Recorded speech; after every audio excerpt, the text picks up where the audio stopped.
اب جو میں حدیث آپ کو سناؤں گا نا، آپ کا ایمان ایسا تازہ ہوگا. اتنے سارے محدثین نے، اتنے مورخین اس حدیث پاک کو لکھا کہ ایمان آپ کا تازہ ہو جائے گا کہ جنت کے اندر قرآن کس طرح ہوگا، کس طرح سے قرآن پڑھا جائے گا.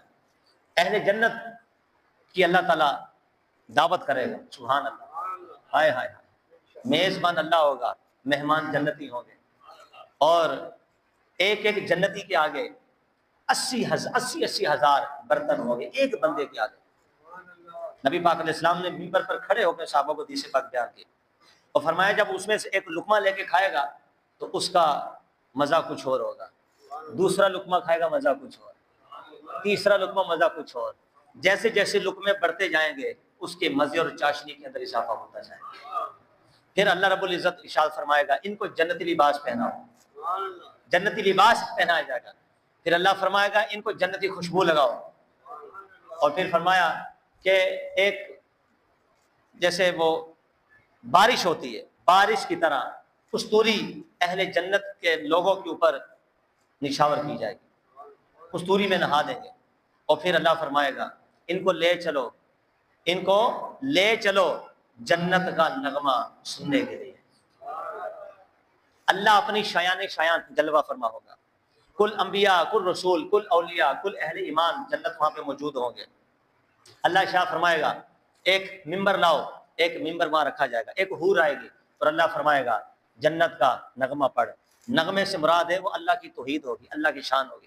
حور بیٹھ کر اللہ کی شان بیان کرے گی، لیکن اس حور کی آواز اتنی خوبصورت ہوگی کہ لوگوں میں وجد طاری ہو جائے گا، وجدانی کیفیت ہو جائے گی. جب حور اپنے نغمے کو ختم کرے گی اللہ تعالیٰ سوال کرے گا کہ بتاؤ اس سے پہلے کبھی تم نے ایسی آواز سنی تھی؟ سب کہیں گے نہیں لا لا نہیں، تصور ہی نہیں ہے. فرمایا اس سے بہتر آواز والا بھی ہے، اس سے بہتر آواز والا بھی ہے. اللہ فرمائے گا ذرا میرے داؤد کو بلاؤ. داؤد علیہ السلام آئیں گے، فرمائے گا ان کے لیے ممبر رکھا جائے. داؤد علیہ السلام ممبر پر بیٹھیں گے اور اپنی کتاب جو ان کے اوپر اتری تھی زبور کی تلاوت کریں گے. اور یہ وہ ہیں کہ جب دنیا میں زبور کی تلاوت فرماتے تھے پرندے جو اڑتے تھے گر جاتے تھے، بارش رک جاتا تھا، ہوا تھم جاتی تھی. اللہ اکبر. آج وہ داؤد علیہ السلام، اس لیے حضور علیہ السلام نے اپنے بعض صحابہ کے بارے میں فرمایا کہ ان کو لحن داؤدی ملا ہوا ہے، یعنی جن کی آواز اتنی خوبصورت ہوتی تھی. تو سرکار فرماتے ان کو لحن داؤدی ملا ہوا ہے. اب داؤد علیہ السلام جب بیٹھ کر تلاوت کریں گے آئے ہے کیا سما ہوگا، ہر بندہ جھوم رہا ہوگا، وجدانی کیفیت ہوگی. جب داؤد علیہ السلام تلاوت کو مکمل فرمائیں گے اللہ رب العزت پھر پوچھے گا کہ آج سے پہلے اتنی پیاری آواز تم لوگوں نے سنی ہے؟ سب کہیں گے نہیں سنی. یا اللہ تصور ہی نہیں ہے. اللہ فرمائے گا اس سے بہتر آواز والا بھی ہے.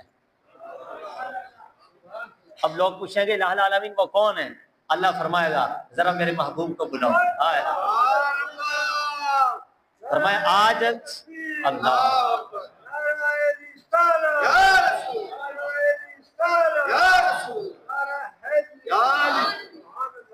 اب میرے محبوب کو بلاؤ. سرکار فرماتے ہیں اب اس دن صاحب قرآن پڑھے گا، جن پہ قرآن اترا وہ رب کا قرآن پڑھے گا. حضور فرماتے ہیں کہ وہ ممبر میرے لیے رکھا جائے گا جو آج سے پہلے کسی کے لیے نہیں تھا، وہ میرے لیے بنا تھا، جس پہ کبھی کوئی نہیں بیٹھا، جس پہ میں ہی بیٹھوں گا. حضور فرماتے ہیں میں وہاں بیٹھوں گا. اللہ فرمائے گا میرے بہو، میرے محبوب قرآن پاک پڑھ. سرکار فرماتے ہیں میں سورہ یاسین شروع کروں گا، اور جب میں سورہ یاسین پڑھوں گا تو حال یہ ہوگا کہ ہر شخص پھر وجدانی کیفیت طاری ہو جائے گی. جو لوگ کرسیوں پر ممبروں پر بیٹھیں گے وہ جھومنا شروع ہو جائیں گے، جنت کی زمین تھر تھرا جائے گی، جنت کے جو اشجار جو درخت ہے وہ جھومنا شروع ہو جائیں گے. یعنی ایک ایسی کیفیت، ایک ایسا ماحول برپا ہو جائے گا، ہر شخص پر وجدانی کیفیت طاری ہو جائے گی. حضور فرمائیں گے میں جب سورہ یاسین مکمل کروں گا اللہ فرمائے گا میرے محبوب اور سنانا، میرے محبوب اور پڑھنا.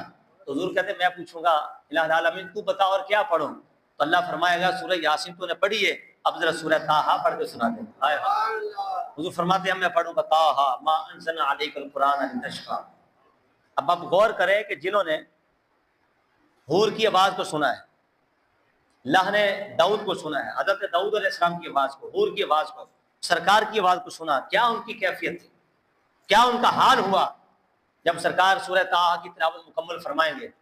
اللہ فرمائے گا اے اہل جنتیو یہ بتاؤ آج سے پہلے ایسی آواز تم لوگوں نے سنی ہے؟ سب بیک آواز کہیں گے الہ العالمین، تیری ذات کی قسم ہم نے آج تک ایسی آواز نہیں سنی۔ اللہ فرمائے گا اس سے بہتر آواز والا بھی ہے۔ اللہ اکبر۔ اب لوگوں کے رونگٹے کھڑے ہو جائیں گے کہ اب کون ہے؟ اللہ فرمائے گا میں خود ہوں۔ اللہ سورہ رحمان کی تلاوت کرے گا، الرحمن علم القرآن خلق الانسان علمہ البیان، یہ جنت کے اندر ہے۔ یعنی یہ قرآن ایسا رب کا کلام ہے کہ دنیا میں بھی پڑھا جاتا ہے، قبر میں بھی پڑھا جاتا ہے، حشر میں بھی پڑھا جائے گا اور جنت کے اندر بھی پڑھا جائے گا۔ یعنی ایسا قرآن کہ جس کو مصطفیٰ بھی پڑھیں گے اور مصطفیٰ کا خدا بھی پڑھے گا۔